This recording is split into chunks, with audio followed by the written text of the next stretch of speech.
Dieu de ma vie.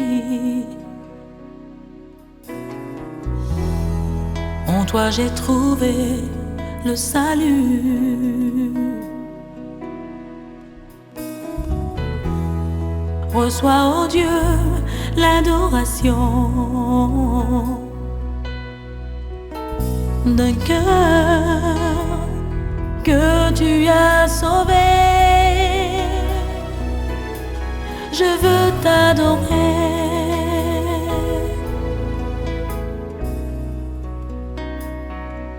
Oh, je veux t'adorer.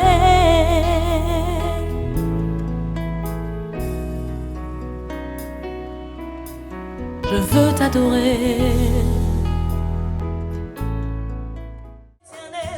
Yahvé soit loué. Oh, assis sur son trône, soit loué, éternel. Yahvé soit loué.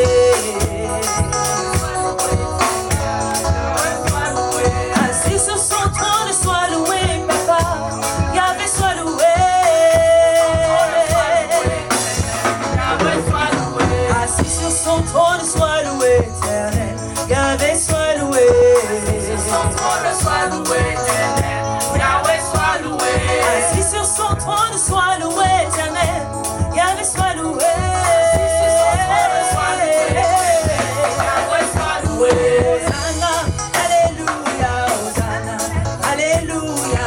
Hosanna, alléluia, Hosanna, alléluia. Hosanna, alléluia, Hosanna, alléluia. Hosanna, alléluia, Hosanna, alléluia. Assis sur son trône, soit loué, éternel.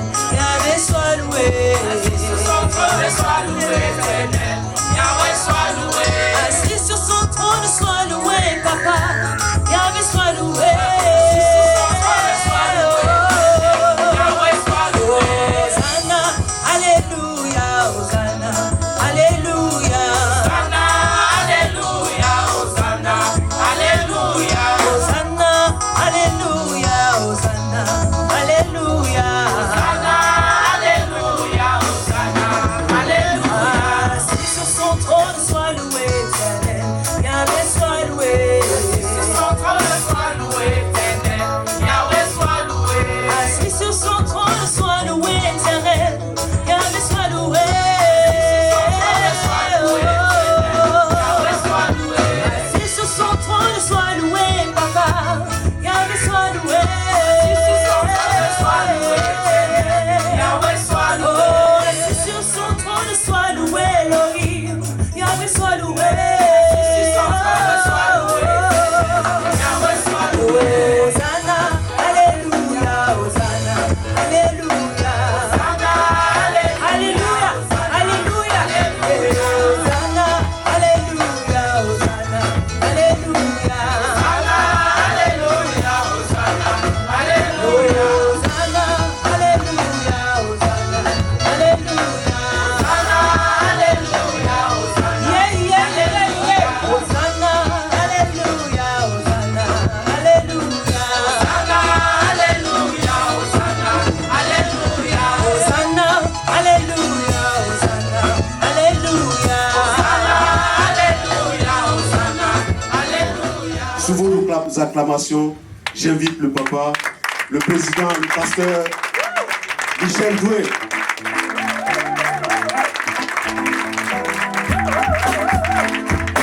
Alléluia.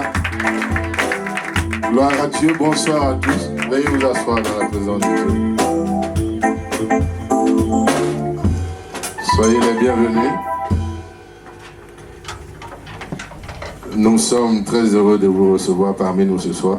Nous sommes à la première soirée de notre convention annuelle, la convention 2012 du ministère de la Parole de foi. Et nous sommes très heureux de vous compter parmi nous. Ces 3 jours seront très enrichissants et parce que nous avons au milieu de nous des grands hommes de Dieu. Mais tout à l'heure, nous aurons le temps de les présenter. Pour l'heure, nous allons accueillir les éminents serviteurs et servants de Dieu qui nous visitent ce soir. Alléluia. Aussi, je vais demander au serviteur Amos de nous aider. Mais avant de présenter nos invités, je voudrais présenter les serviteurs de Dieu du ministère de la parole de foi. Nous avons le pasteur Vincent Noublé, qui est mon second, avec son épouse, maman Chantal. Et il y a aussi le pasteur Boiseau Noublé et son épouse ici, qui dirige la branche de Woolwich. Et moi, je suis le responsable du ministère avec mon épouse, maman Odile Bourg. Et ici, à la branche de Delfort maintenant, je travaille avec le pasteur Oko Philippe et son épouse, maman Antoinette.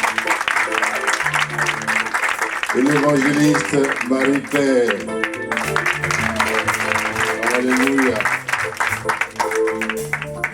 Je crois que je vais continuer à présenter les hommes de Dieu pendant que j'y suis. Pour ceux dont je ne connais pas le nom, Amos va m'aider tout à l'heure. Nous avons la présence du bishop Pépé Moutiri.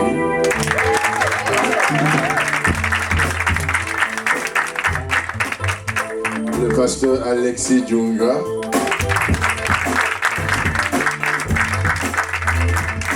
Nous avons aussi notre président, le président de la pastorat francophone, qui est là ce soir, le docteur Sacramento et son épouse, Babi. Le pasteur Joël Poula.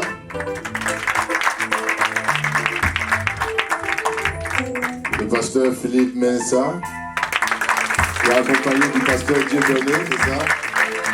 Dieu bénisse. Nous avons le pasteur Diachi, qui est là juste au fond. Et j'ai vu le pasteur Serge tout à l'heure. Est-ce qu'il est là? Ou bien il est redescendu?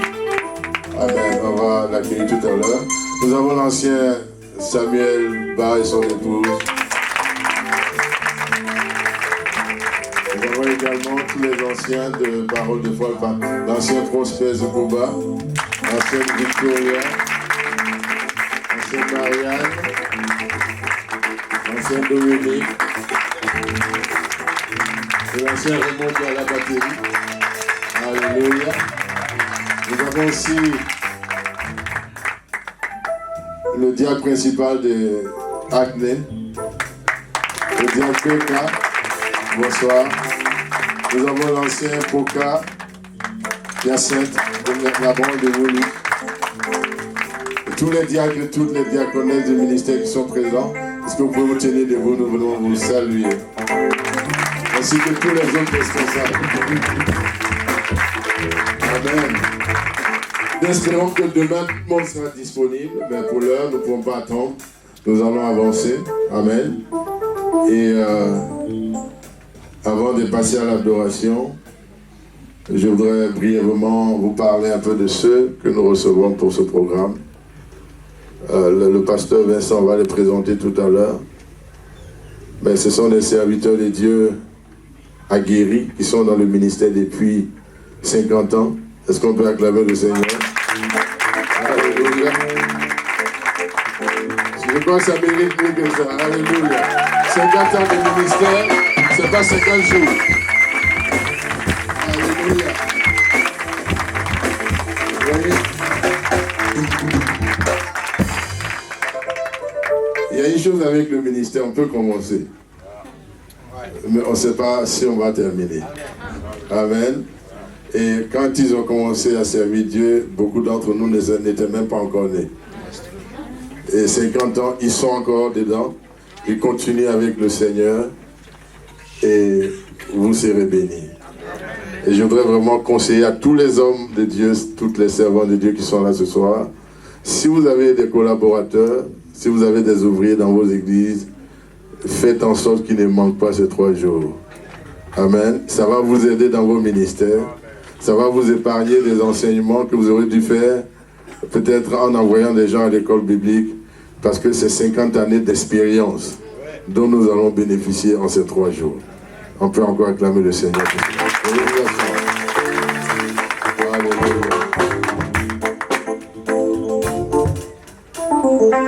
Avant d'inviter le pasteur Vincent pour les présenter, nous allons entrer dans les parvis du Seigneur avec un chant d'adoration. Et pendant que nous adorons le Seigneur, nous allons préparer nos cœurs. Parce qu'il a beaucoup de choses pour nous ce soir. Le thème de cette conférence, c'est Actes chapitre 1, verset 8. Vous recevrez une puissance, le Saint-Esprit survenant sur vous, et vous serez mes témoins. L'Église a besoin des gens pour témoigner pour Jésus. Il y a de moins en moins de témoins dans l'Église. Et si l'Église doit faire le travail pour lequel le Seigneur l'a établi, il faut que nous retournions à la base. Nous allons contempler la présence de notre Dieu ce soir. Vous pouvez rester assis si vous le voulez. Vous pouvez vous tenir debout. Mais nous devons adorer le nom de Jésus. Alléluia. Pour des louanges, on peut y aller. Alléluia. Merci Seigneur.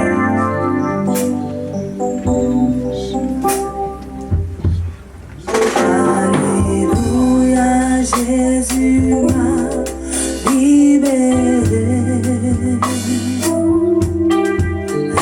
Alléluia, Jésus m'a libéré. Alléluia, Alléluia, Jésus m'a libéré. Alléluia, Alléluia, Jésus m'a libéré. Alléluia, Alléluia, Jésus m'a libéré. Alléluia,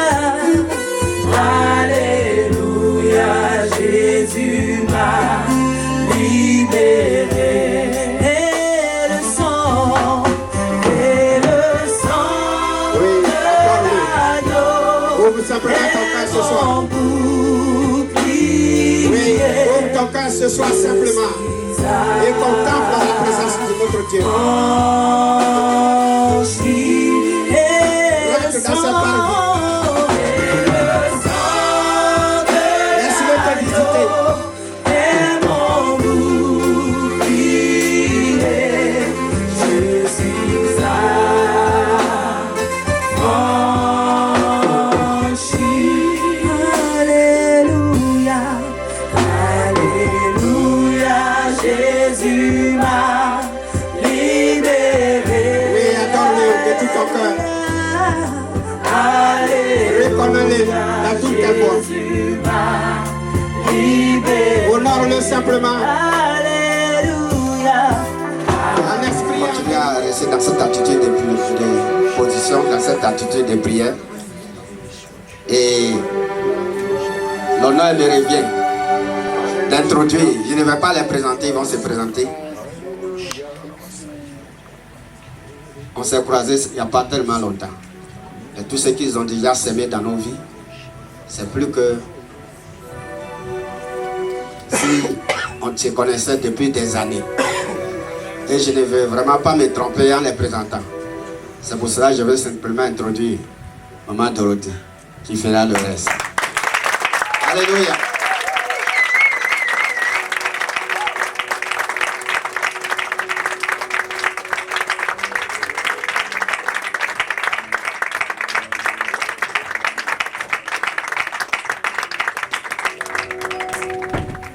Nous sommes devant celui qui porte le nom le plus élevé dans la terre, sur la terre et dans les cieux. Nous sommes devant le Seigneur Jésus-Christ. C'est lui qui est présent, même si nous ne le voyons pas. C'est lui qui a un message à nous communiquer, même si nous ne le voyons pas. Il est là, dans sa splendeur, dans sa majesté, dans sa gloire, avec sa puissance de vie et de résurrection. Il est le seul être humain qui est ressuscité des morts et qui vit éternellement et de toute éternité. Alléluia! Alléluia! Acclamons Jésus!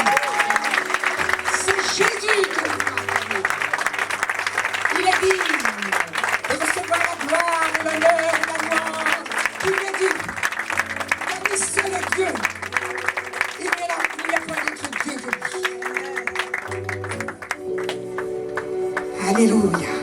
Et le Seigneur m'a donné quelques paroles, un message un peu prophétique. Oui, vous pouvez vous asseoir. Un message un peu prophétique. À cause des temps sérieux dans lesquels nous vivons, des temps prophétiques, nous qui avons le privilège de visiter beaucoup de nations dans ce monde, depuis ces 50 ans, comme il a été dit, nous vivions des temps prophétiquement sérieux, pour la simple raison que nous vivons à la fin des temps et que le Seigneur va bientôt revenir sur les nuées du ciel. Et il est dit qu'il viendra comme par surprise pour les nations. Mais pour nous, le peuple de Dieu, les vrais chrétiens du monde entier, savent qu'ils doivent se préparer aujourd'hui pour l'enlèvement, qui risque d'avoir lieu avant que nous ne le pensions. Et je lirai ce passage d'Apocalypse, le cantique de Moïse. Tes œuvres, Seigneur, sont grandes et admirables. Seigneur Dieu Tout-Puissant, tes voies sont justes et véritables. Roi des nations, qui ne te craindrait? Qui ne glorifierait ton nom? Car seul tu es saint. Cette convention a été placée sous le thème du Saint-Esprit. Vous recevrez une puissance, le Saint-Esprit survenant sur vous. Et moi, j'aimerais appuyer sur le mot saint. L'Esprit de Dieu est un esprit saint. Et on n'entre pas dans la présence d'un Dieu saint n'importe comment. On n'y fait pas n'importe quoi. Et c'est pourquoi je voudrais vous parler, vous lire certaines choses, vous dire certaines choses à ce sujet. Une chose que nous devons tous réaliser, c'est que lorsque le Seigneur viendra nous transporter sur les nuées du ciel jusque dans sa gloire, la gloire de Dieu est une chose qui est non seulement appréciée, mais à laquelle nous aspirons connaître. Mais la gloire de Dieu est liée à sa sainteté. La gloire de Dieu est tellement liée à sa sainteté que il n'y a pas de gloire sans sanctification. C'est parce que Jésus est saint, c'est parce qu'il est saint qu'il est glorieux. Et c'est parce qu'il est glorieux qu'il est saint. Donc, dans le livre de l'Exode, il est dit « Qui est magnifique comme toi en sainteté ?» La majesté grandiose de notre Dieu est aussi liée à sa sainteté. Et c'est pourquoi je lirai ces passages, parce que le Seigneur m'a imprimé sur mon cœur de vous parler de la nécessité de marcher dans la sanctification, sans laquelle nul ne verra le Seigneur. Nous ne pouvons pas appeler le Seigneur pour venir au milieu de nous si nous ne faisons pas notre part et que nous ne marchons pas dans la sanctification. Réalisons-nous qui est Dieu. Alors je lirai simplement quelques passages bibliques qui vous parleront de la gloire de Dieu, et ensuite nous en viendrons à la sanctification en quelques mots. Dans les chroniques, il est dit « À toi, Éternel, la grandeur, la force, la magnificence, l'éternité et la gloire, car tout ce qui est au ciel et sur la terre t'appartient. À toi, Éternel, le règne, car tu t'élèves souverainement au-dessus de tout. C'est de toi que viennent la richesse et la gloire. C'est toi qui domines sur tout. C'est dans ta main que sont la force et la puissance. Et c'est ta main qui a le pouvoir d'agrandir et d'affermir toutes choses. Maintenant, ô notre Dieu, nous te louons et nous célébrons quoi? Ton nom glorieux. Un autre passage dans Habakkuk qui dit « Sa majesté couvre les cieux, sa gloire remplit la terre. C'est comme l'éclat de la lumière. Des rayons partent de sa main, là réside sa force. » Une autre image de la gloire de Dieu d'Ézéchiel. Au-dessus du ciel qui était sur leur tête, il a vu 4 animaux. Il y avait quelque chose de semblable à une pierre de saphir en forme de trône. Et sur cette forme de trône apparaissait comme une figure d'homme placée dessus en haut. Je vis encore comme de l'airain poli, comme du feu, au-dedans duquel était cet homme et qui rayonnait tout autour. Je vis comme du feu et comme une lumière éclatante dont il était environné. C'était une image de la gloire de Dieu. Nous représentons-nous notre Dieu comme cela aujourd'hui? Si nous en étions plus convaincus qu'il est comme cela, eh bien, il y aurait plus de crainte dans notre cœur. Et d'une façon générale, partout où nous voyageons, nous voyons quelque chose de terrible se passer, c'est que la crainte de Dieu est absente souvent. De beaucoup de cœurs, de beaucoup d'églises. Et il s'agit de revenir à cela, à la crainte de Dieu et au respect de Dieu, parce que Dieu est saint. Il est 3 fois saint. Et on ne fait pas n'importe quoi. Et on ne se permet pas n'importe quoi, ni de dire, ni de faire n'importe quoi. Alléluia. Alors, je dirais que plus nous réalisons que notre Dieu est saint, plus nous lui permettrons de purifier et de sanctifier notre vie. C'est pourquoi Luc et les premiers apôtres nous exhortent à marcher dans la sainteté. Voulons-nous marcher dans la sainteté jusqu'à ce qu'il vienne? Alors je vais vous dire quelque chose de très important qui va vous étonner peut-être. Un événement qui s'est passé dernièrement, dont nous avons eu écho par un pasteur, qui s'est passé en France, pour vous dire que les temps sont plus sérieux que nous ne le pensons. Une chrétienne était en train d'aller à son travail en voiture. Elle roulait et elle voit au bord de la route un homme qui fait du stop, qui veut qu'elle le prenne. Et cette dame, cette chrétienne n'avait pas l'habitude de prendre qui que ce soit dans sa voiture. Mais là, elle s'est sentie comme poussée à prendre cet homme-là. Et cet homme-là est monté dans la voiture, s'est assis derrière. Et Notre-Dame a continué de rouler. D'un seul coup, cet homme dit à la conductrice, la chrétienne, « Les trompettes sont à la bouche. » La dame, elle a cru ne pas bien entendre.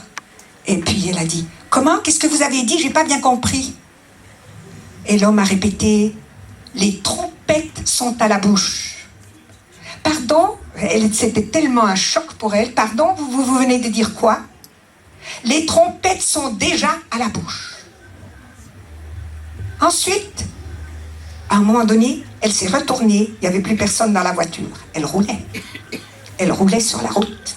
C'était un ange. Et oui, il ne pouvait pas descendre. Il a disparu. Alors la dame s'est accostée au bord de la route et elle était choquée. Alors elle était comme appuyée sur son volant comme ça Et puis, pensive, choquée de ce qu'elle vient d'entendre, quand 2 policiers ou 2 gendarmes sont arrivés et ils lui ont dit « Madame, on peut vous aider? Vous avez un malaise? Vous avez quelque chose ?» Et puis cette dame de dire « Ah non, non, non, je vais très bien. Je vais très bien, mais si je vous raconte ce qui vient de m'arriver, eh bien, vous allez me prendre pour quelqu'un qui a perdu la raison, pour une folle. » Et les 2 gendarmes ont dit « Ah non, non, non, non, non, s'il vous plaît, madame, dites-nous, on veut le savoir. » Puis ils ont tellement insisté qu'elle leur raconte ce qu'elle a vécu, qu'elle leur a dit, voilà ce qui est arrivé, ce qui vient de m'arriver. Et eux, ce ne sont pas des chrétiens, ces gendarmes-là. Ils sont devenus tout blancs. Et ils lui ont dit, vous êtes la 6e personne qui nous dit la même chose. Qui nous dit la même chose. Ça fait réfléchir. Et cet événement-là s'est passé en France, à peu près au début de l'année. Et puis nous étions en Allemagne, il y a quelques mois, au mois d'août, où nous avons appris que le même événement s'est passé en Allemagne, pareil. Alors, si les trompettes sont déjà à la bouche, je crois que c'est le moment, peuple de Dieu, de te réveiller et de marcher dans la sanctification, parce que sans la sanctification, personne ne verra le Seigneur. C'est écrit. Alléluia. C'est sérieux. C'est trop sérieux pour ne pas en tenir compte. Notre Dieu est un Dieu de sainteté. Et la Bible nous dit bien que rien de souillé ni d'impur ne pourra jamais entrer dans ce ciel de gloire où le Seigneur, ce grand Dieu créateur de l'univers, habite. Alors, je vous exhorte à vous laisser purifier par le Saint-Esprit de toute souillure et à marcher dans la pureté devant le Seigneur. Parce que notre Dieu est un Dieu de sainteté. Et là, j'aimerais vous dire ce qui nous est arrivé dernièrement. Il y a quelques mois, nous étions invités par toutes les églises pentecôtistes du Tchad. Donc en Afrique, au Tchad, ça fait longtemps que nous n'étions pas retournés. Et là, c'était un événement particulier. C'était leur convention nationale de toutes les églises de Pentecôte du Tchad. À peu près 70 à 80 églises étaient représentées. Et nous avons eu des enseignements, des séminaires. Et nous avons vécu une visitation du Seigneur. Tout à l'heure, vous avez fait appel au Seigneur de venir nous visiter par vos chants. Et là, nous avons vraiment vu le Seigneur visiter son peuple au Tchad au mois de mai, quand nous étions là-bas. Nous avons rarement vécu une chose pareille. Le peuple de Dieu était réuni et il y avait différents messages qui avaient été donnés. Et ce jour-là, j'avais apporté un message sur le besoin urgent de marcher dans la sanctification, sans laquelle nul ne verra le Seigneur. C'était sérieux. Et quand j'ai eu fini mon message, Samuel devait en apporter un autre. Mais lui, il a senti qu'il devait prendre la chose en main et faire un appel à la sanctification. Et il a fait un appel pour que les gens appliquent ce qu'ils viennent d'entendre. Et c'était très beau ce que nous avons vécu. Il faut que je dise d'abord ce qui s'est passé antérieurement. Avant de partir au Tchad, le Seigneur m'a montré, j'ai eu une vision. Et le Seigneur m'a montré que ce peuple a beaucoup souffert, qu'il est comme une terre desséchée, craquelée, qui ne reçoit plus l'eau. et où rien ne grandit plus. Et c'est vrai que ce peuple-là a beaucoup souffert, le peuple tchadien, parce qu'il y a eu un génocide terrible en 1984 dont ils ne se sont pas remis encore.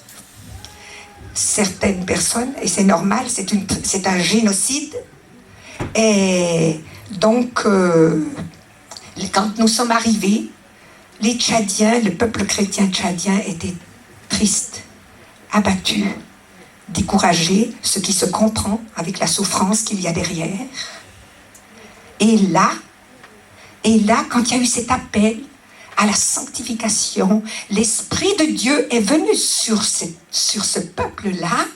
Tous ceux qui étaient là et qui avaient ces visages tellement tristes et abattus se sont comme épanouis, tous ensemble, tous. Les visages n'étaient plus les mêmes, les visages s'illuminaient comme une fleur qui s'épanouit au soleil. C'était extraordinaire, c'était une visitation, mais ça a passé par où? Ça a passé parce qu'ils se sont humiliés, parce qu'ils ont reconnu qu'ils devaient se sanctifier leur vie selon l'appel qui leur a été adressé, que Samuel leur a adressé. Et là, nous avons vu des personnes qui pleuraient, d'autres qui se réjouissaient, d'autres qui se mettaient à genoux. C'était tout un mouvement qui s'est fait dans le peuple de Dieu, remarquable. Et après ce moment où l'Esprit de Dieu est venu comme un souffle sur nous et a visité son peuple, après, ils n'avaient plus les mêmes visages. Ils ont été transformés. Voilà ce que l'Esprit de Dieu peut faire quand vraiment nous marchons selon ses voies, en accord avec sa parole. Alors ce soir, je crois que le Seigneur lance un appel ici aussi. Et une parole prophétique, et j'en terminerai avec cela pour l'instant. Le Seigneur nous dit: mes enfants, je vous appelle à une plus grande vie de sainteté, de consécration et de victoire sur le péché. Pour cela, je vous exhorte à obéir davantage à ma parole, à être plus sensible à ma présence quand je vous parle. Soyez remplis de l'Esprit. Ne vous lassez jamais de faire mourir les désirs de la chair. Et que personne d'entre vous ne pense être suffisamment sanctifié pour être enlevé dans ma gloire. Chacun doit s'examiner pour lui-même. C'est sérieux. Mes amis, c'est sérieux. Purifiez-vous de toute souillure, de la chair et de l'esprit. Vivez une vie de sainteté. Et ceux autour de vous verront que vous êtes différents. Les gens avec lesquels vous vivez doivent voir que vous êtes différents. Oui. Ils vous poseront alors des questions. Le Seigneur nous dit ce soir que chacun travaille à sa sanctification avec la crainte de mon nom dans son cœur, car je suis un Dieu saint. Le Saint-Esprit, Dieu est saint. Rien d'impur, dessouillé n'entrera dans mon ciel de gloire. Tout y est saint et si glorieux.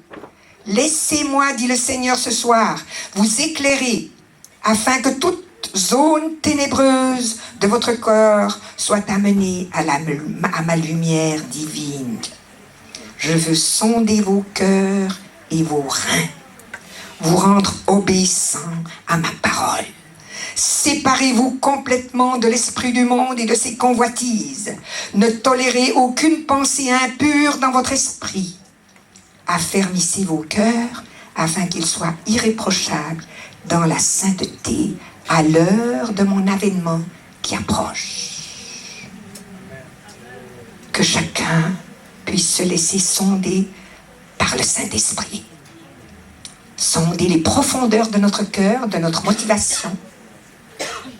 Le Seigneur ne parle pas toujours pour nous dire « Tout va bien, mon enfant ». Parfois, il vient aussi nous exhorter. Et c'est une grâce quand il le fait. Il faut même lui dire « Merci, Seigneur ».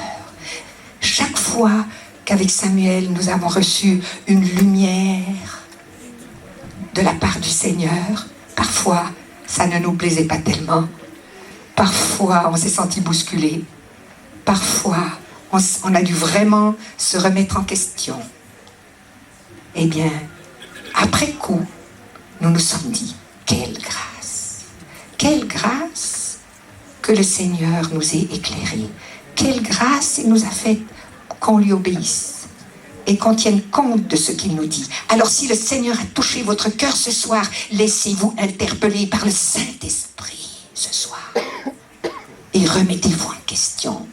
Également en écoutant le message de Samuel maintenant. Et le Seigneur va passer au milieu de nous. Il va faire certaines choses. Je vous dis ce que le Seigneur m'a dit qu'il allait faire au milieu de nous durant ces journées, avant que nous venions ici. Il m'a donné ces paroles. Il m'a dit, durant ces réunions que vous allez vivre avec moi, je vais relever ceux dont les cris sont montés vers moi. Je vais redresser celui qui est fatigué. Je vais éclairer celui qui est dans la confusion. Apaiser celui qui, dans son cœur, a une grande souffrance. Je vais communiquer ma paix à celui qui s'agite et qui est angoissé. Je vais soutenir et réconforter celui qui passe par l'épreuve. Et je vais toucher quelques malades. Alors voilà ce que le Seigneur m'a dit. Quand j'ai vu cette terre craqueler et l'Esprit de Dieu descendre sur le peuple tchadien, ça s'est exactement accompli selon la vision que le Seigneur m'a donnée, parce que dans cette vision, j'ai vu cette terre craqueler qui ne recevait pas l'eau, et le Seigneur m'avait dit, je vais faire descendre ma rosée et ramollir cette terre pour qu'elle soit capable de reprendre l'eau qui lui est envoyée, et de petites plantes vont pousser. Et c'est exactement ce que nous avons vécu ce jour-là. Alléluia! Alors prenez courage, peuple de Dieu. Obéissez quand Dieu vous parle.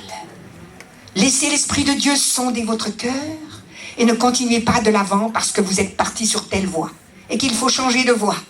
N'hésitez pas à le faire, ça vaut la peine. Si nous voulons parvenir dans la gloire de notre Dieu qui revient sur les nuées du ciel, il est temps de se remettre en question. C'est l'appel qu'il nous adresse ce soir à tous. Nous devons tous veiller, tous, nous les premiers, à être prêts quand il viendra. Que le Seigneur vous bénisse. À l'écoute de sa parole.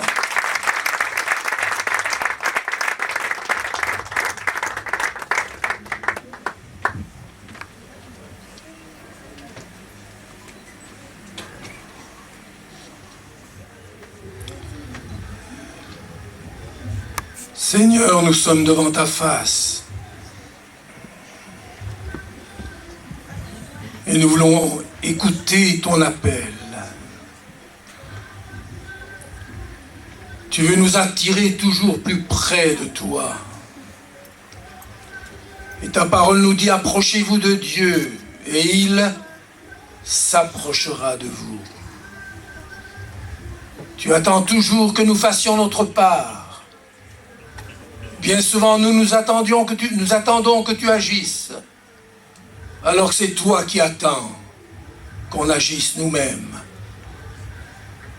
Trouvons-nous ce soir ces dispositions pour agir, afin que ta main puisse se manifester et que nous puissions voir ta gloire. Seigneur, nos yeux sont sur toi. Notre attente est en toi. Agis, parle, et trouvons-nous des cœurs dociles à ta voix, obéissants. Merci, Seigneur. Fais-le pour ta gloire. Amen. Amen. Cette exhortation de vivre dans la sainteté est impérative. Plus nous nous approchons du trône de Dieu, plus nous entendons les anges, les 4 êtres vivants, je lisais dans l'Apocalypse chapitre 4, Saint, Saint, Saint est l'Éternel Dieu, le Seigneur Dieu, le Tout-Puissant, celui qui était, qui est et qui vient. Voyez-vous, plus nous nous approchons de Dieu, plus le message entendu est le message de la sainteté. Nous aimons beaucoup parler de l'amour de Dieu, amour, amour, amour, mais là autour du trône, c'est pas amour, amour. Hein. C'est Saint, Saint, Saint est l'Éternel. Que le Seigneur nous donne de réaliser ces choses. Nous parlons bien souvent du trône de Dieu, mais si la sainteté de Dieu ne pénètre pas nos cœurs, alors cela prouve que nous sommes loin du trône. Parce que plus nous approchons du trône, plus cette exigence est là. Ainsi, prenons à cœur ces paroles.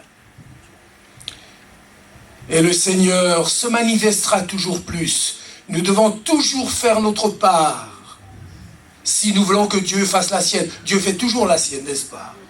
C'est nous qui ne faisons pas la nôtre. Ceci pour introduire les paroles que je voudrais dire ce soir, brièvement. Je ne serai pas trop long. Puisque le thème est un peu le message de Pentecôte, la clé des actes des apôtres, c'est acte 1, verset 8, comme vous le savez. Mais vous recevrez une puissance, le Saint-Esprit survenant sur vous, et vous serez mes témoins dans toute la à Jérusalem, toute la Judée, la Samarie, et jusqu'aux extrémités de la terre. Et après, nous voyons que la Pentecôte arrive. Et là, il y a toutes sortes de choses qui se passent. Et j'aimerais vous faire ressortir 3 vérités importantes sur la Pentecôte. 3 vérités. Quand il y a une authentique Pentecôte qui est vécue au milieu de nous, ces 3 vérités sont toujours là. La première vérité, nous la trouvons chapitre 2 et verset 11. Vous savez, quand tout le monde commençait à s'exprimer, et au verset 11, il est dit, Crétois et Arabes, comment les entendons-nous parler dans nos langues des merveilles de Dieu? Ici, certains commentateurs ont pensé que à la Pentecôte, quand ils ont parlé en langue, les apôtres étaient en train de prêcher. C'est une erreur. Ils n'étaient pas en train de prêcher. L'apôtre Pierre, plus tard, va prêcher. Il va se lever et prêcher. Mais là, ce n'était pas le temps de la prédication. Quand l'Esprit de Dieu est descendu sur eux, quelque chose s'est passé. Bien sûr, les apôtres parlaient de nouvelles langues, ils ne comprenaient pas ce qu'ils disaient, mais ceux qui étaient là ont compris.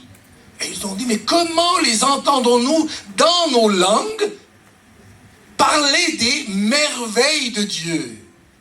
Autrement dit, il y a une vérité qui émerge là. Quand il y a une authentique Pentecôte au milieu de nous, c'est l'esprit d'adoration. C'est la première réalité. Quand Dieu nous visite, réellement par son esprit, alors nous disons gloire à Dieu.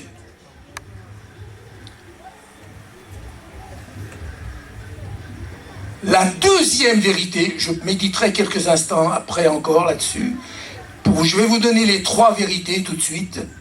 Au chapitre 2, il est dit, des Actes, le jour de la Pentecôte, ils étaient tous ensemble. Souligne bien le mot ensemble. Il est important ici. Tout à l'heure, on avait vu que c'est l'adoration. Et là, dans quel esprit était-il? Pourquoi les choses se sont-elles passées ainsi? Il y avait une vérité là derrière, importante, que nous pouvons négliger. Ils étaient tous ensemble dans le même lieu. La deuxième vérité d'une authentique Pentecôte, c'est la communion fraternelle. La communion, la vraie communion, la koinonia, comme il est dit en grec.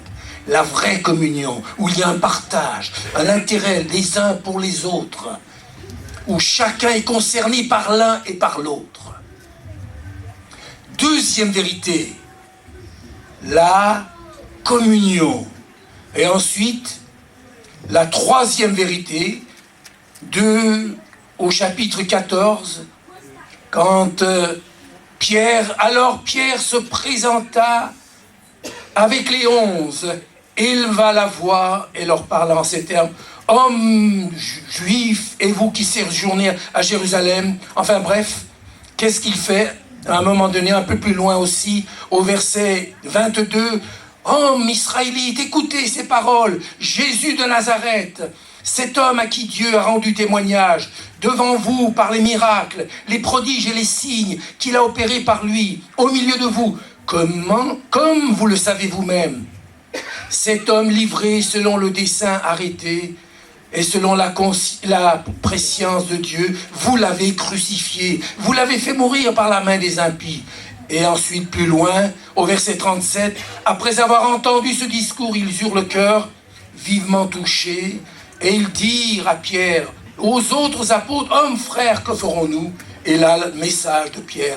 Pierre leur dit, première parole, premier message de Pierre, quand il est rempli du Saint-Esprit, c'est bien la preuve qu'il est rempli. Première parole, repentez-vous. Repentez-vous et que chacun de vous soit baptisé au nom du Seigneur pour le pardon de vos péchés. Il faudrait traduire plutôt pas pour le pardon de vos péchés, parce qu'on pourrait croire qu'en se faisant baptiser, on est pardonné de nos péchés. C'est le sang de Jésus qui nous purifie, ce n'est pas l'eau du baptême. Et ici, on pourrait traduire plutôt « Repentez-vous et que chacun de vous soit baptisé au nom du Seigneur à cause du pardon de vos péchés. » Ça change tout. À cause du pardon de vos péchés, faites-vous baptiser. Alors ici, la troisième vérité d'une vraie Pentecôte, c'est l'évangélisation. Ces trois réalités sont importantes. Et comme il y a des prédicateurs au milieu de nous, ces vérités-là doivent être l'objet de notre méditation. Si nous voulons une authentique Pentecôte, ces trois vérités seront toujours là. Absolument. Et c'est ainsi que nous pourrons voir de grandes choses de la part de Dieu. Dieu veut agir. L'Esprit de Dieu a été répandu. J'ai entendu tout à l'heure, Saint-Esprit vient. Vous êtes un petit peu en retard de 2000 ans. Le Saint-Esprit est déjà répandu. Ça, ce n'est pas un chant à chanter. Le Saint-Esprit a déjà été répandu. Et deuxièmement, on ne prie pas le Saint-Esprit. Vous ne voyez jamais les apôtres prier le Saint-Esprit, jamais. Le rôle du Saint-Esprit, c'est de nous faire prier Jésus. Et nous le prions. C'est comme s'il nous disait, mais arrête, c'est pas moi qu'il faut prier. Moi, je suis là avec vous pour vous faire prier Jésus. Et vous voulez mettre de côté Jésus pour me prier. Quand on prie le Saint-Esprit, le premier qui fuit, c'est le Saint-Esprit. Ça vous surprend peut-être, mais ça peut sauver beaucoup de vies. Et même des ministères. N'oubliez pas, c'est quand certains prédicateurs aux USA ont commencé à prier comme cela, que des manifestations diaboliques ont commencé à se passer dans le peuple de Dieu. Et que la porte a été ouverte à l'ennemi. On doit faire les choses comme Dieu le veut. On ne fait pas de sentiments avec Dieu. Et il ne se laissera pas courber par ce que nous disons. Dieu agit toujours au travers de sa parole.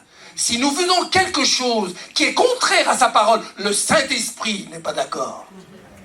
Le Saint-Esprit qui a inspiré cette parole ne va pas faire quelque chose qui contredit cette parole.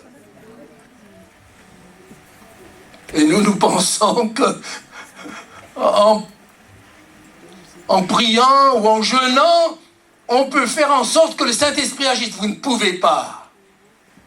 Le Saint-Esprit a déjà été répandu. C'est à nous maintenant de faire ce que Dieu nous demande de faire. Amen. Et le plus important, c'est de faire comme les apôtres ont agi. Le modèle est là. Jésus et ses apôtres. Tout ce que Jésus et ses apôtres n'ont pas enseigné ou pratiqué doit être rejeté. Ils sont le modèle, vous êtes d'accord? Où est le modèle? Si on n'a pas de modèle, chacun peut vivre ce qu'il veut, n'est-ce pas vrai? Et c'est ce qui se passe d'ailleurs. Les uns viennent avec leur petite révélation à eux. Chacun vient avec une nouvelle révélation. Alors un jour, quand nous étions en France, à Chambéry, on avait beaucoup de conventions à ce moment-là, et on allait inviter un prédicateur américain. Et quelques jours avant de venir, il me téléphone en disant « Ça va? Oui, j'ai dit « Ça va bien. Qu'est-ce que le Seigneur t'a révélé ces derniers temps? De nouveau. » Je dis quoi? Il attend une révélation. Et c'était un peu la mode à ce moment-là. Et c'est peut-être encore la mode maintenant. Si vous n'avez pas quelque chose de nouveau, vous n'êtes pas dans la course. Si vous n'annoncez pas des choses nouvelles, vous n'êtes pas dans le plan de Dieu. Quelle erreur! Je lui dis, mais comment? J'ai rien à prêcher de nouveau. Je prêche cet ancien message qui est toujours nouveau. Alléluia. Et ces choses nouvelles vont disparaître un jour et ne tiendront pas. 3 vérités. Premièrement, comment les entendons-nous parler dans nos langues des merveilles de Dieu, l'adoration? Et là, c'était pas seulement les apôtres, mais tous. Les 120 ont été visités. C'est un ministère que Dieu accorde à tous les chrétiens. Pas seulement à ceux qui chantent dans une chorale, pas seulement à ceux qui ont un ministère de chant. Tous les chrétiens ont ce ministère-là. Combien de fois nous entendons « Oh, moi je n'ai pas de ministère. Moi je ne suis pas pasteur, je ne suis pas évangéliste, je ne suis pas diacre, ou je ne suis pas missionnaire.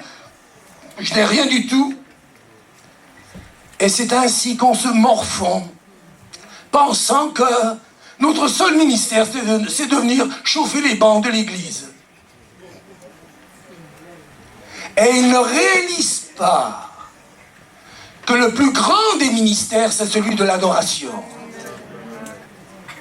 Vous savez que le ministère de l'adoration est encore plus grand que celui de l'apôtre, du prophète, de l'évangéliste, du pasteur et du docteur. Vous le savez? Ces ministères-là sont pour la terre. Et un jour, ils disparaîtront. Tandis que le ministère de sacrificateur, pour adorer le Seigneur, durera pour l'éternité. C'est ce que nous allons pratiquer pour toujours. Et Dieu veut que ça commence maintenant. Et cette adoration doit se faire bien sûr du fond du cœur et non pas du bout des lèvres. Jésus, quand il a vu les pharisiens qui louaient, il leur a dit « Ce peuple m'honore des lèvres ». Et le verbe honorer dans le texte grec, c'est « Ce peuple m'adore des lèvres, mais son cœur est éloigné de moi. » Jésus n'était pas d'accord avec cette adoration-là. Toutes nos adorations ne sont pas toujours agréables à Dieu. Et en cela, nous devons faire attention. L'adoration ne doit jamais devenir un spectacle. Cela est trop devenu dans les églises maintenant. C'est un spectacle. Les chrétiens viennent, ils sont là. Oh, c'était beau. Oh. Eux, ils sont là. Alors qu'ils devraient adorer aussi. On doit le faire, c'est merveilleux. Mais l'adoration, c'est l'étape au-dessus. On adore Dieu non pas pour ce qu'il a fait, mais on adore Dieu pour ce qu'il est. Pour ce qu'il est. Pour ce qu'il est. On vient dans la maison du Seigneur, malheureusement toujours avec cette idée, je viens, Seigneur, j'espère que tu vas me bénir. À la convention, je viens, j'espère que j'aurai une bénédiction. Si vous venez dans cet esprit-là, bien souvent vous serez déçus. On ne vient pas à l'église pour être béni. On vient d'abord à l'église pour bénir le Seigneur. Sans penser à vous-même, Dieu ne bénit pas des égoïstes. Que de chrétiens sont là uniquement en pensant à eux-mêmes. Avez-vous remarqué? Quand un égoïste est béni, il n'est jamais satisfait. Il en faut encore. Vous n'arriverez jamais à satisfaire une personne égoïste, jamais. Jamais. L'adoration. Merci Seigneur, c'est vrai pour ce qu'il a fait. Son œuvre expiatoire, son amour qui a touché notre cœur. Quand je pense à son amour pour moi, alors que j'étais pécheur, impur, sale devant lui, et que j'ai compris que la culpabilité, le jugement qui était sur moi, il l'a prise sur la croix, que c'était moi qui devais mourir là-bas, et qu'il est mort à ma place. C'est cet amour qui a touché mon cœur. Et quand cet amour vous touche au plus profond de vous-même, vous ne pouvez plus rester les mêmes personnes. C'est pourquoi, dans l'adoration, nous ne pouvons pas rester les mêmes personnes. Si vous faites de l'adoration un spectacle, vous serez toujours les mêmes. L'adoration est avant tout une relation d'amour. Une relation d'amour. Et si ce n'est pas cette relation d'amour, nous l'aimons parce qu'il nous a aimés le premier. C'est cette relation d'amour. Et vous savez, l'amour conjugue toujours avec un sentiment de plénitude. L'amour ne dit jamais « je t'aime à moitié ». L'amour dit toujours « je t'aime à fond, complètement, totalement ». C'est ça l'amour. Il n'y a pas un petit peu, je t'aime un petit peu demain, je t'aimerai un peu plus. Ça, c'est pas ça l'amour. Ça ne veut rien dire. Seigneur, je t'aimerai un peu plus. Non, c'est pas ça l'amour. L'amour s'exprime en totalité. Je t'aime de tout mon cœur d'ailleurs. Le premier commandement n'est-il pas « tu aimeras le Seigneur ton Dieu de tout ton cœur, de toute ton âme, de toute ta force et de toute ta pensée ». C'est cela, adorer Dieu. Nous devons veiller à ne pas offrir à Dieu un feu étranger dans notre louange, où c'est la chair qui se manifeste et que le Saint-Esprit, au contraire, est attristé. Dans l'adoration, l'homme doit être mis de côté. Dieu seul prend la première place. Il n'y a plus qu'une personne qui compte, c'est le Seigneur, à la gloire de Dieu le Père. Alléluia. Comment les entendons-nous parler dans nos langues? Des merveilles de Dieu, des merveilles de Dieu, des merveilles de Dieu. Nous, bien souvent, nous adorons le Seigneur, et dans notre cœur, on a de la rancune contre Dieu. On a de la rancœur contre lui. Pourquoi tu m'as pas guéri? Pourquoi tu m'as pas béni? Pourquoi tu fais pas ceci et tout cela? Et puis de nos lèvres, alléluia, tu es fidèle, tu es merveilleux, extraordinaire. Et dans le cœur, c'est tout à fait le contraire. Comment Dieu peut-il accepter une telle adoration? C'est inacceptable. L'adoration, c'est le premier appel Mais c'est l'appel le plus solennel. Car c'est devant Dieu que nous agissons. Devant les hommes, nous pouvons faire beaucoup de choses pour nous cacher. Et ça peut passer pendant un temps. Mais devant Dieu, ça ne marche pas. Ce peuple m'honore des lèvres, m'adore des lèvres. Mais quoi?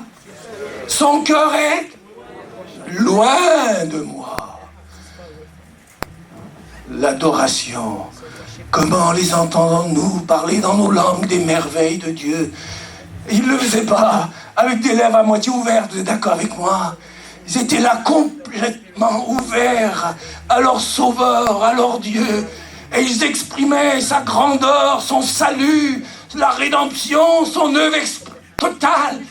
Tout leur être était en harmonie avec ce qu'ils proclamaient.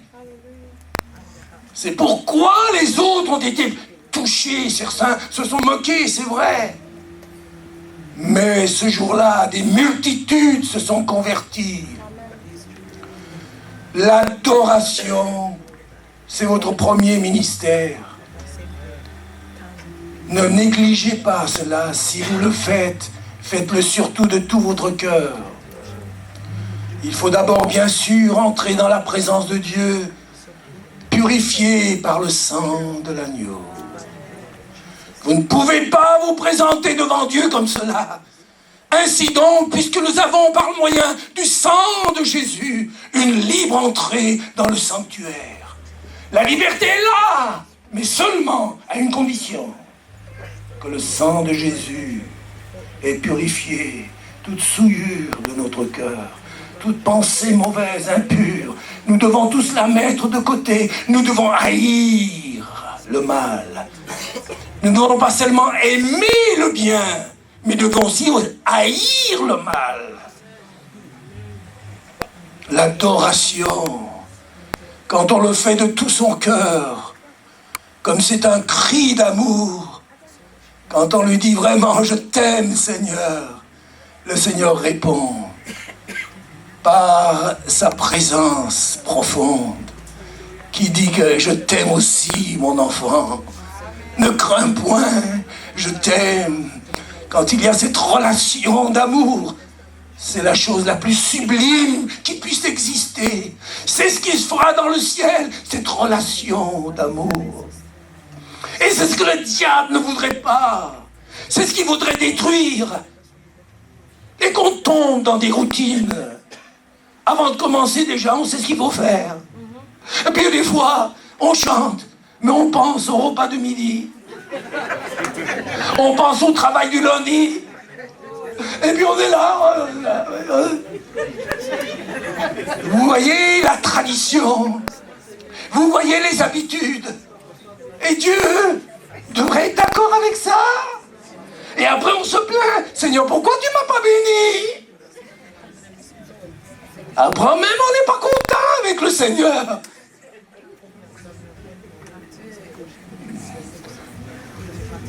S'il n'y a pas cette droiture au fond de ton cœur, tu peux tromper les hommes, mais tu ne peux pas tromper Dieu. Dieu n'attend pas la perfection, mais il attend la droiture. Nul n'est parfait ici au milieu de nous, moi le premier. Mais ce qu'il attend, c'est l'intégrité, la droiture. Que ce qu'on dit, ça vienne du cœur. Et non pas quelque chose qui impressionne.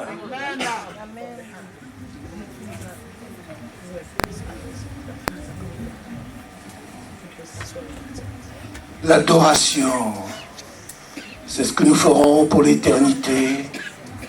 Et dans l'adoration, l'homme est mis de côté. Seulement l'agneau de Dieu et la gloire de Dieu comptent. Alléluia. Veillons, lorsque nous entrons dans l'adoration, à ne pas tomber dans des routines comme les pharisiens. Jésus leur a fait ce reproche. Est-ce qu'ils ont changé? Dites-moi, est-ce qu'ils ont changé? Bon, je ne trouve pas ce passage. Si vous trouvez le passage où ils ont changé, je voudrais bien l'avoir. Je ne l'ai pas, moi, dans ma Bible. Les gens religieux, c'est terrible.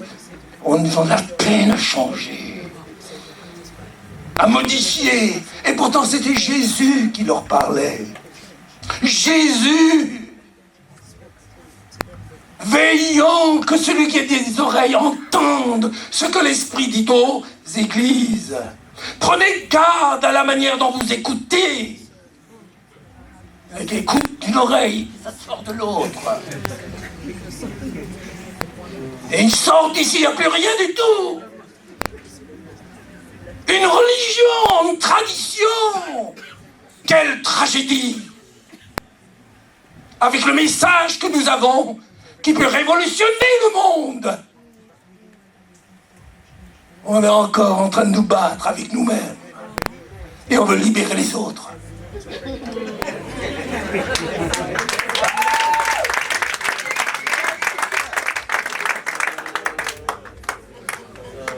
Il faut que j'avance un peu, sinon on va pas arriver à mes... Sinon on va pas arriver. Un petit peu plus. Deuxième vérité, c'était quoi? La communion fraternelle. Ils étaient tous ensemble. Ils n'étaient pas seulement assis l'un à côté de l'autre, mais il est dit que pendant 10 jours, ils avaient prié. Ils avaient persévéré dans la prière. Ils ont réglé le cas de Judas, qui n'était pas là. Et il fallait que quelqu'un d'autre le remplace. Dans la prière, il faut régler certains problèmes. Certains font des prières pour ne pas régler les problèmes. C'est curieux, ça. On a des réunions de prière pour régler les problèmes, mais là, c'est pour les couvrir.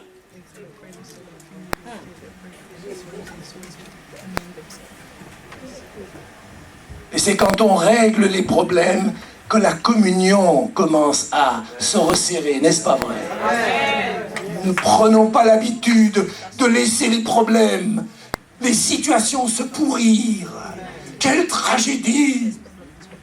Ah, mais on attend que le Seigneur agisse. Ah bon? Ah, le Seigneur attend. Depuis 20 ans, il attend.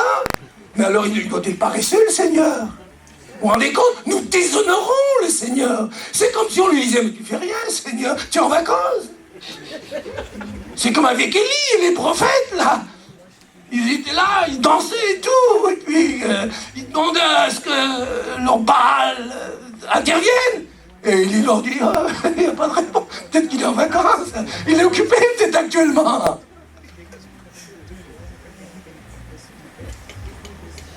Pendant 10 jours, l'œuf a été en profondeur. Il y a eu un échec au milieu d'eux. Tragique. Tragique. Mais ils se sont relevés. D'après la parole, ils ont réglé le problème. La parole est la réponse à tous les problèmes, quels qu'ils soient. Ne dites pas qu'il n'y a pas de réponse. Oh, on ne sait pas quoi faire. Comment tu ne sais pas quoi faire? Lis la parole de Dieu. Il y a une réponse. Si on ne règle pas les problèmes, il n'y aura pas de communion. Et quand il n'y a pas de communion, qu'est-ce que vous voulez faire? Il n'y aura pas grand-chose. Le Saint-Esprit est attristé. Au lieu de réjouir le Seigneur, on l'attriste. Où chacun vit pour lui-même. C'est pas ça la communion. La koinonia, selon la Bible, c'est s'oublier soi-même pour s'occuper de l'autre. Un jour, j'avais lu cette petite histoire de quelqu'un qui a eu un songe, d'un chrétien, qui a eu un songe, et dans ce songe, il a vu une image en enfer. J'étais surpris, il a vu une table en enfer, avec une douzaine de personnes autour. Et sur cette table, il y avait un gros plat de riz, et chacun avait une fourchette qui faisait au moins 1,50 m. Alors autour de la table, chacun essayait de manger avec une fourchette d'1,50 m. Est-ce que vous pouvez manger? Alors il a vu les visages qui étaient complètement fâchés. Qu'est-ce que c'est ça? On peut pas être une fourchette d'1,50 m, c'est pas possible. Qu'est-ce que c'est que cette fourchette? Vous ne pouvez pas manger. Tout le monde, tous étaient fâchés. Parce qu'ils n'arrivaient pas à manger. La scène change. Il se voit au ciel cette fois. Il voit au ciel la même table, le même plat de riz et une douzaine de personnes autour. Et il voit que les visages étaient lumineux, extraordinaires. Il est là-bas. Alors d'abord il remarque les visages. Ah, magnifique. Et puis il a compris pourquoi. Il a regardé. Et les fourchettes, où elles sont là? Ils avaient les mêmes fourchettes. Et pourquoi étaient-ils heureux? Vous l'avez deviné, j'espère. Vous l'avez deviné.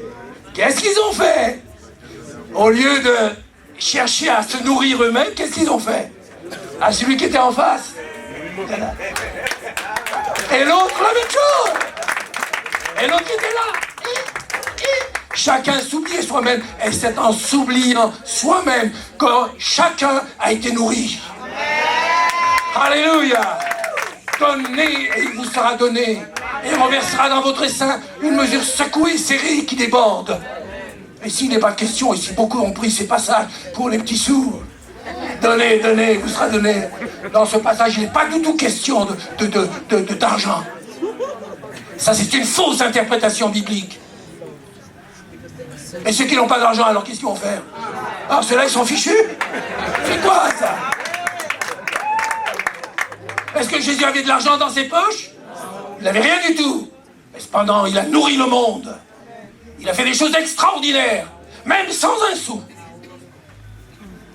Et certains ont plein de sous. Et ils le pourrissent eux-mêmes. Ils vivent complètement pour eux-mêmes. Et se détruisent spirituellement. La communion, écoutez-moi bien, les 120. Voulons-nous une Pentecôte? Est-ce que nous sommes comme des individus isolés l'un à l'autre, où chacun ne cherche que ses intérêts personnels? Ça, c'est la pire des choses qui puissent arriver. On est ensemble sans être ensemble. La preuve, c'est qu'à peine sorti, on ne se dit même pas bonjour. Et on essaie même d'éviter telle ou telle personne. Il faut surtout pas que je la voie, parce que je pourrais faire une crise. Surtout pas, j'espère qu'elle sera déjà partie, avant que je sorte.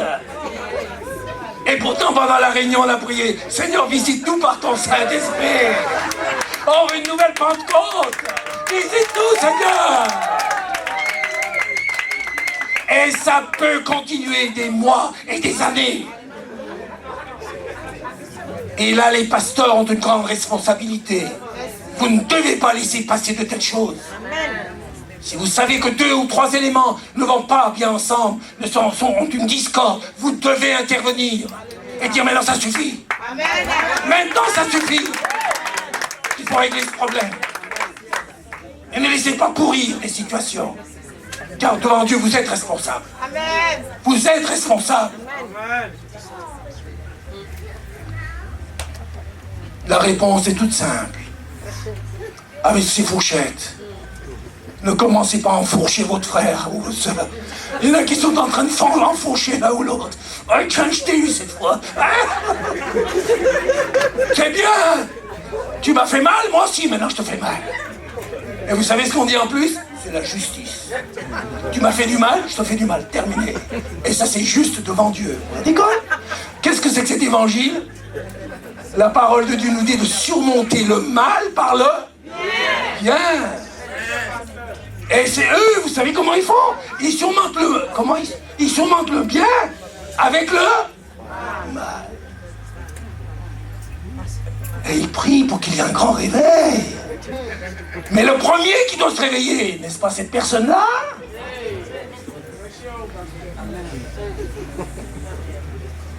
La communion, koinonia.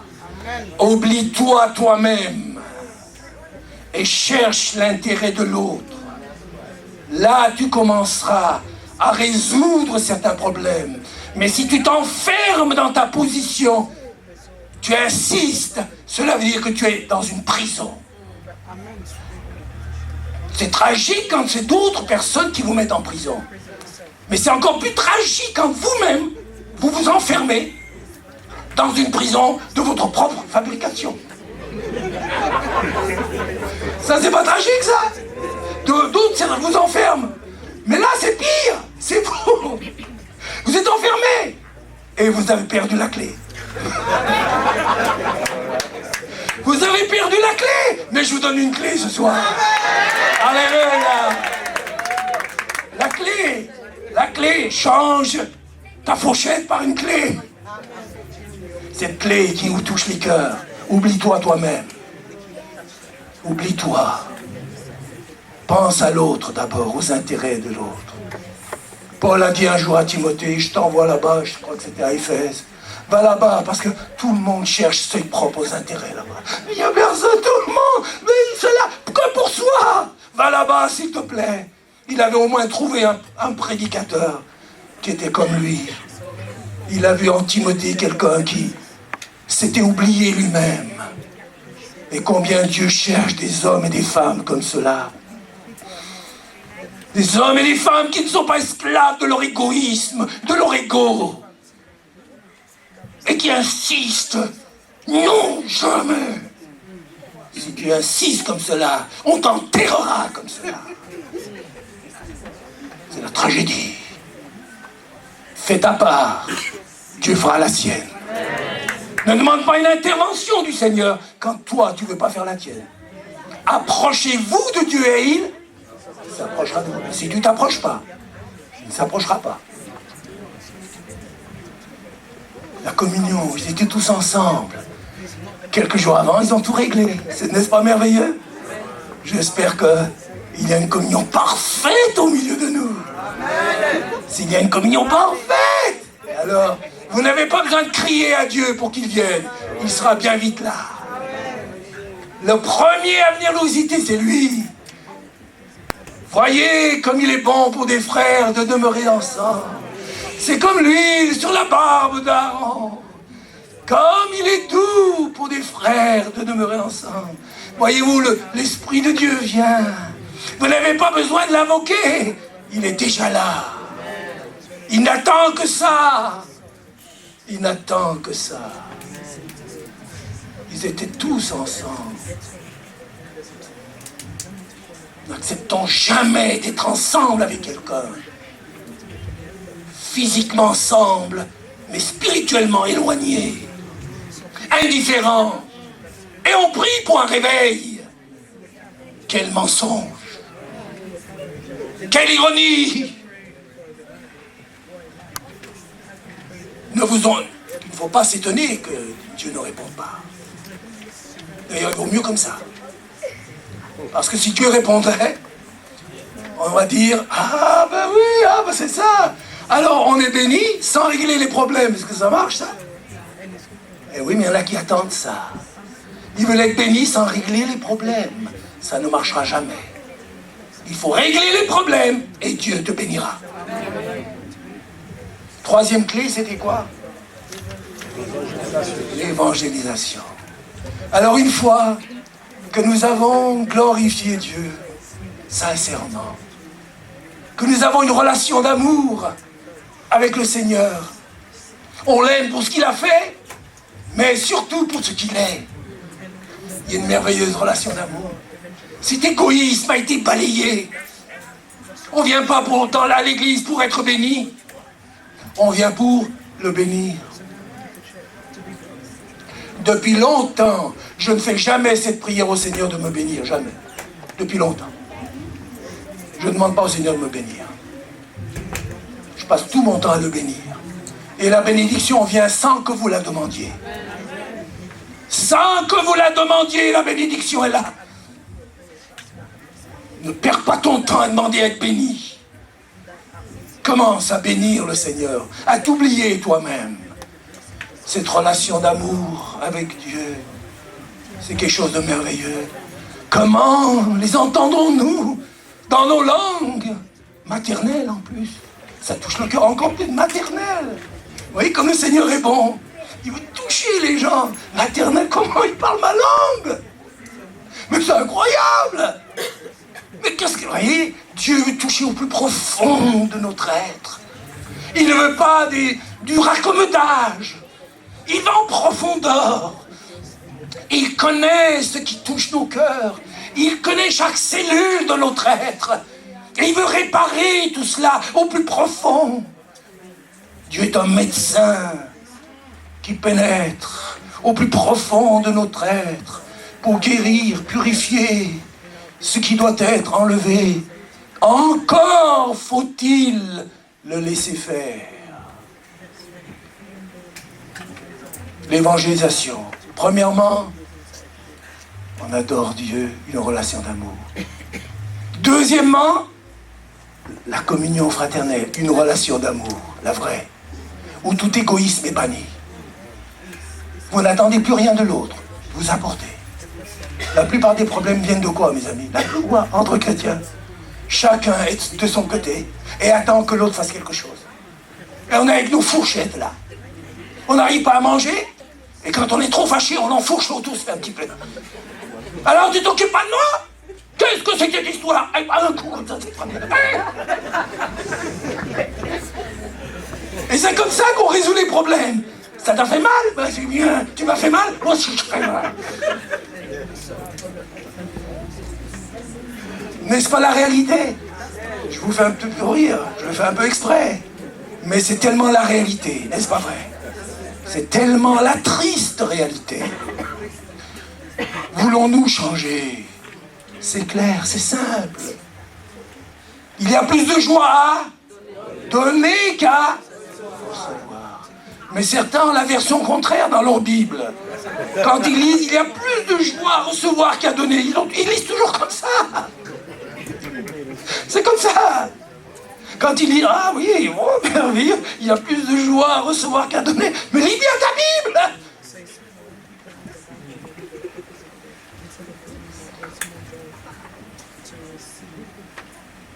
Plus de joie à donner qu'à recevoir. Un jour dans ma vie chrétienne, surtout au début de ma conversion, quand j'étais dans une église en France, à Vienne, dans l'Isère, tout jeune converti, t'es tout content. C'est merveilleux quand on est tout jeune converti. Tout le monde, c'est comme des anges. Tous les chrétiens sont comme des anges. Oh, je suis là, tout le monde est. C'est tout beau. Mais au bout d'un certain temps, l'ange qui était là, c'est plus le même ange. Et il a perdu une aile. L'autre a perdu ses deux ailes. Oui, il peut y avoir des choses qui sont pas belles. Oh, quand j'ai vu ça, j'ai dit, Sam, si maintenant je regarde aux hommes, je suis fichu. Et il y a cette pensée que j'avais lue une fois. Nous pouvons être déçus des hommes, mais nous ne serons jamais déçus du Seigneur. Et j'ai pris la décision ce jour-là. À partir de maintenant, je n'attends plus rien de personne. Je vais venir à l'église, je ne demande rien à personne. Si on me donne quelque chose, c'est du surplus. Mais je ne demande plus rien. Et qu'est-ce que je fais? Je vais pour bénir. Qu'est-ce qu'il y a, ça va? Et voilà. Vous voyez, vous êtes comme Barnabas. Barnabas, il y a tout un message sur Barnabas qui a aidé Paul. Même l'apôtre Paul, il l'a aidé. Alors que tout le monde était contre Paul, Barnabas, le fils de la consolation, il a pris. Paul, t'inquiète pas, je sais que tous les chrétiens ont peur de toi. Celui qui nous a persécutés, on dit qu'il est chrétien maintenant. Danger, c'est pas sûr. Tout le monde était méfiant. Barnabas, il n'est pas tombé dans ce panneau. Paul, c'est important que Barnabas soit là. Paul pouvait tout abandonner. Mais une seule personne a fait la différence. Une seule personne. Barnabas. Paul, moi je sais que ton témoignage est vrai. Je crois. Je vais te défendre devant les autres. Et il est allé devant les apôtres. Il leur a dit, mais il a changé. Il n'est plus le même. Écoutez son témoignage. Et ils l'ont écouté. Et Dieu est intervenu. Et il est devenu le grand apôtre que nous connaissons. Amen. Qui a fait un si merveilleux travail pour le Seigneur.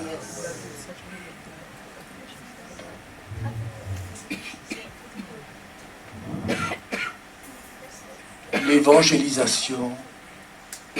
Quand on est en bonne relation avec le Seigneur, une bonne relation avec nos frères et sœurs. La troisième relation, c'est une relation d'amour avec le prochain. C'est-à-dire qu'on a la passion des âmes.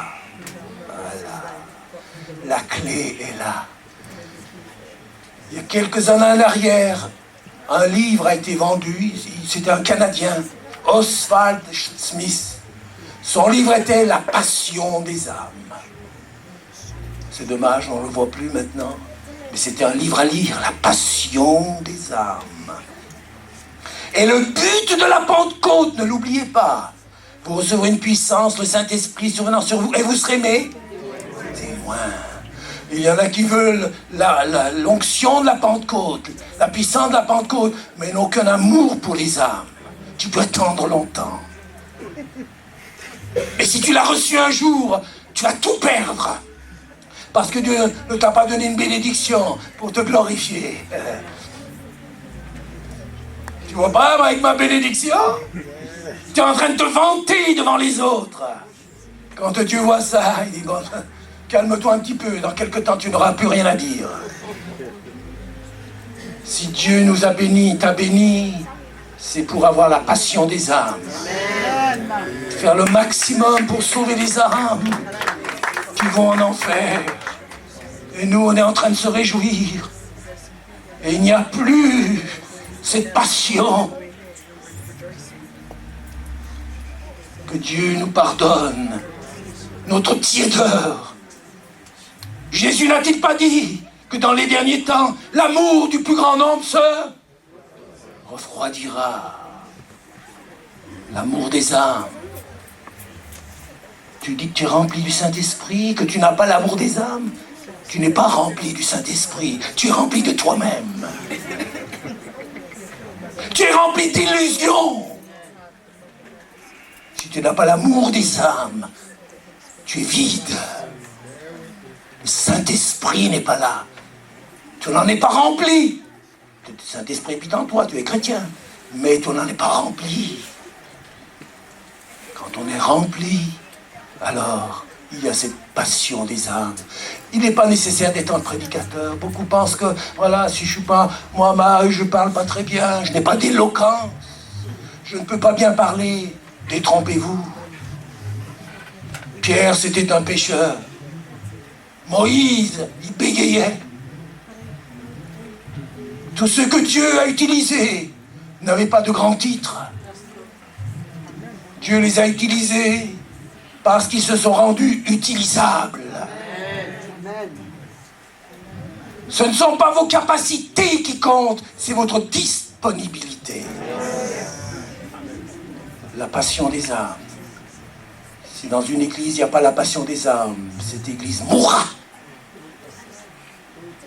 C'est la passion des âmes qui fait vivre l'église. Chaque chrétien doit participer, doit avoir cette passion. Que le Seigneur agisse au plus profond de nous-mêmes pour retrouver cette passion des âmes.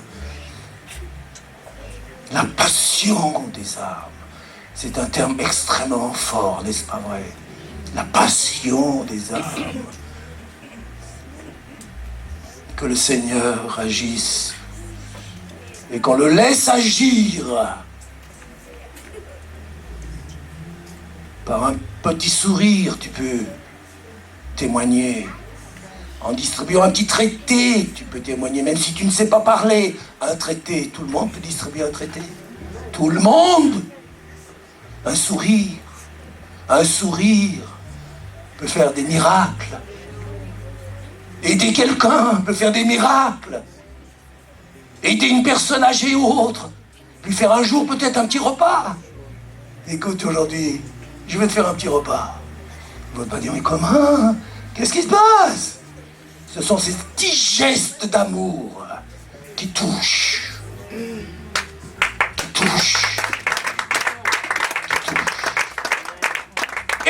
planons à 10 000 mètres. On est trop grand pour ça. Oui, Dieu ne peut pas bénir parce que nous sommes trop grands. Et je termine par cette pensée. Un jour, un jeune évangéliste est venu vers un prédicateur des temps anciens et il lui a dit: je veux faire quelque chose de grand pour le Seigneur. Cet homme de Dieu lui a dit: eh bien, commence à faire les plus petites choses. Voilà la réponse. Celui qui est fidèle dans les moindres, pas les petites, les plus petites. C'est pas les moindres, voilà, les moindres, les plus petites. Je lui confierai beaucoup. Qui d'entre nous ne peut pas faire des petites choses, les moindres petites choses? Si vous pouvez dire que vous ne pouvez pas faire ça, il faut se demander si vous êtes vraiment converti. Alors c'est une autre question spirituelle. Si tu n'as même pas envie de faire la moindre petite chose, il n'y a pas de vie spirituelle. Et ça, c'est tragique. Puisses-tu être froid ou bouillant. Mais parce que tu es tiède, je te vomirai de ma bouche. Que le Seigneur nous donne de mettre en pratique ces simples vérités. Simples vérités. Mais des vérités bibliques. Ne tournons pas autour du pot. Remettons la Bible au cœur de notre message. Remettons la croix au cœur de notre prédication. Et le Seigneur confirmera sa parole par les miracles qui l'accompagnent. Il n'avait pas besoin de demander au Seigneur de confirmer les miracles. Le Seigneur le faisait lui, sans qu'on lui demande. Mais pour qu'il le fasse, ils allèrent partout, prêchant la parole. Si vous prêchez n'importe quoi, si vous dites n'importe quoi, n'attendez pas à ce que Dieu et le Saint-Esprit agissent. Le Saint-Esprit ne confirme que sa vérité. Sa vérité, c'est la parole, inspirée par le Saint-Esprit. Si vous attendez qu'il confirme autre chose que sa vérité, vous attendrez longtemps. Vous attendrez longtemps. C'est à nous mettre au diapason de la vérité biblique. Est-ce que je dis, est-ce que je prêche les apôtres et Jésus l'ont-ils pratiqué? S'ils ne l'ont pas fait, terminé, vous devez dire c'est fini. Je n'en veux plus. Mais combien encore continue, parce qu'ils se sont fait une réputation avec ça. Ah, ils se sont fait une réputation? Ah non. Et puis surtout, ça gonfle ici. Ça gonfle. Et on ne veut pas que ça gonfle ici. Hein? Le porte-monnaie, il est bien gonflé. Quelle tragédie. N'avons-nous pas fait de la maison de Dieu une caverne de... Voilà. C'est le Seigneur qui a dit ça. Laissons-nous sonder par l'Esprit de Dieu et par la parole de Dieu. Le Saint-Esprit agit au travers de sa parole, et non pas à travers nos idées, à travers nos pensées. C'est au travers de sa parole. Sa parole est inspirée par le Saint-Esprit, et le Saint-Esprit confirmera sa parole. Vous dites autre chose, absent, il est absent. Ce sera le silence radio. Silence radio, il n'est pas là. Mais vous revenez à la parole, ça y est. Ça y est, ça marche. Le Seigneur est là, il confirmera. À condition que nous fassions ce que nous devons faire, qu'on s'humilie devant lui, qu'on obéisse, et il sera glorifié. Amen. Amen. Merci Seigneur.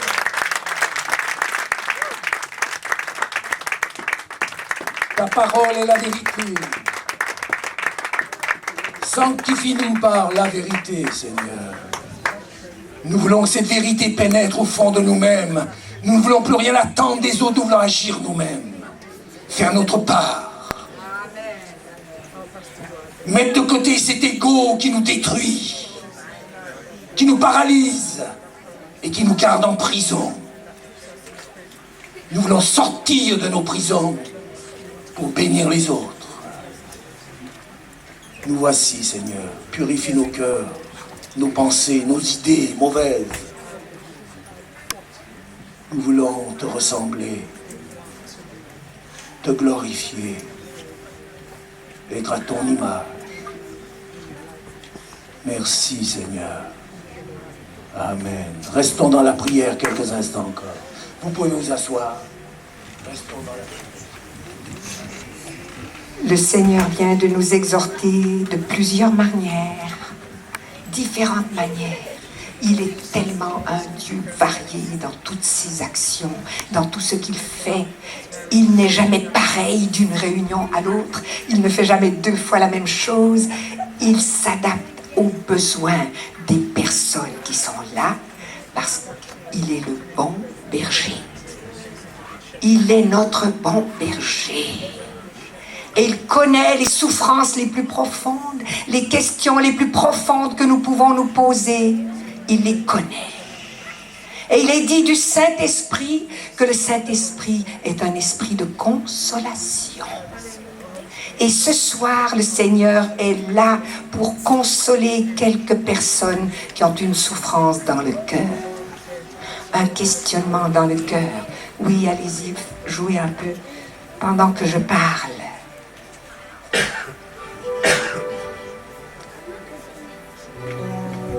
Gloire à toi, Seigneur. Si tu es notre professeur, notre médecin, tu es avant tout le médecin de notre âme. Parce que tu es encore plus, tu considères encore plus les besoins de notre âme que ceux de notre corps. Et ce soir, Seigneur, merci parce que tu réponds à certaines souffrances et questionnements et situations profondes. Le Seigneur s'adresse premièrement à un serviteur de Dieu au milieu de nous, qui est comme un peu découragé. Tu te demandes pourquoi tu en es là aujourd'hui. Et tu les verras venir vers toi.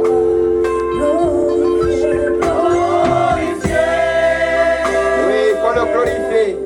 Glorifier ton nom, que la terre Continue de le glorifier. remplie de ta gloire. Adore-le simplement.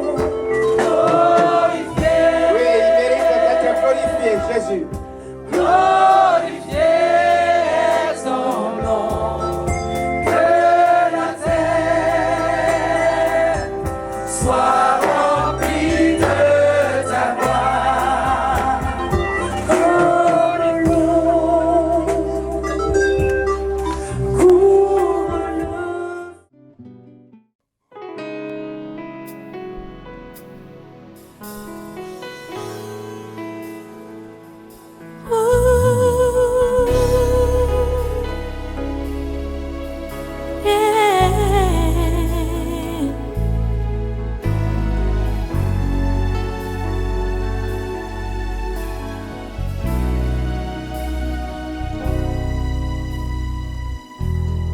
Tu es le Dieu de ma vie.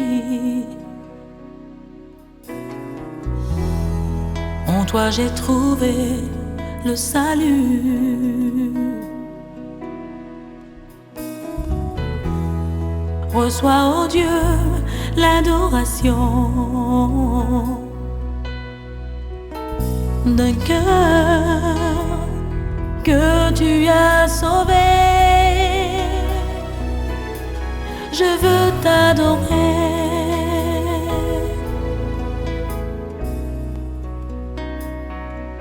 Oh, je veux t'adorer.